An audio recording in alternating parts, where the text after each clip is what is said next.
আজি নৱবৰ্ষৰ পহিলা দিনটোতে সৰভগৰ উত্তৰ ভেৰভেৰী গাঁৱত বৰনগৰ নাৰ্চাৰী নামেৰে উদ্যান শস্যৰ নাৰ্চাৰী এখন উদ্বোধন কৰে কৃষি বিজ্ঞান কেন্দ্ৰ বৰপেটাৰ মুৰব্বী ডক্টৰ অৰূপ কুমাৰ ডেকাই।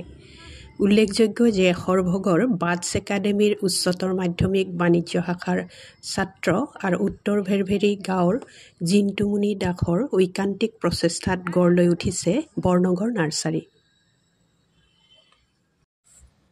যি সময়ত এচাম যুৱক যুৱতীৰ আজৰি সময়ৰ একমাত্ৰ আহিলা মোবাইল ফোনৰ সামাজিক মাধ্যম, ঠিক সেই সময়তে পঢ়া শুনাৰ লগতে এক ব্যতিক্ৰমী চিন্তাধাৰাৰে নিজকে আগুৱাই লৈ যাবলৈ আপ্ৰাণ চেষ্টা চলাইছে সৰভগৰ জিন্তুমণিয়ে।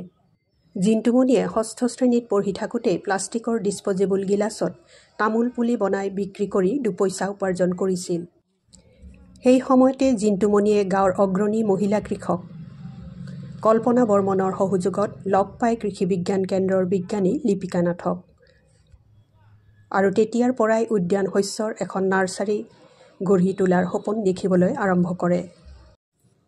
শৈশৱৰে পৰা জিন্তুৰ উদ্যান শস্যৰ প্ৰতি ধাউতি দেখি তেওঁক ১০ম শ্ৰেণীত কৃষি বিজ্ঞান কেন্দ্ৰৰ উদ্যান শস্যৰ নাৰ্চাৰী বিষয়ক বৃত্তিমূলক প্ৰশিক্ষণ প্ৰদান কৰা হয়। কৃষি বিজ্ঞান কেন্দ্ৰৰ বিজ্ঞানী নাথে নাৰ্চাৰী এখন প্ৰতিষ্ঠা কৰা আৰু পৰিচালনা কৰাৰ বাবে যিখিনি কাৰিকৰী জ্ঞান আৰু দক্ষতা প্ৰয়োজন সেইখিনি প্ৰদান কৰি আহিছে আৰু আগলৈও কৰি থাকিব বুলি মত প্ৰকাশ কৰিছে।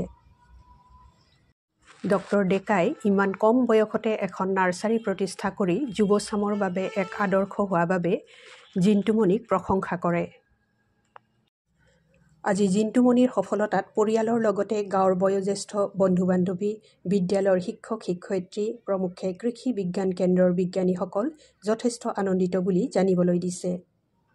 উদ্বোধনী অনুষ্ঠানত উপস্থিত থাকে উত্তৰ ভেৰভেৰী গাঁৱৰ বিশিষ্ট সমাজসেৱক কৃষ্ণকান্ত দাস, অগ্ৰণী মহিলা কল্পনা বৰ্মন, শিক্ষাগুৰু ৰকিফুল আমিন, পংকজ দাস আৰু ধনজিৎ নাথ।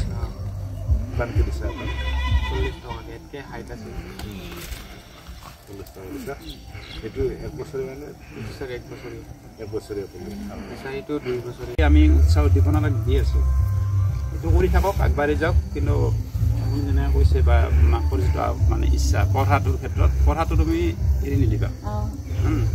পঢ়াটো য'তে ত'তে পঢ়িব পাৰি, তুমি ইয়াতেও পঢ়িব পাৰা, কাম কৰি কৰি ইয়াতেও লাইট লগাই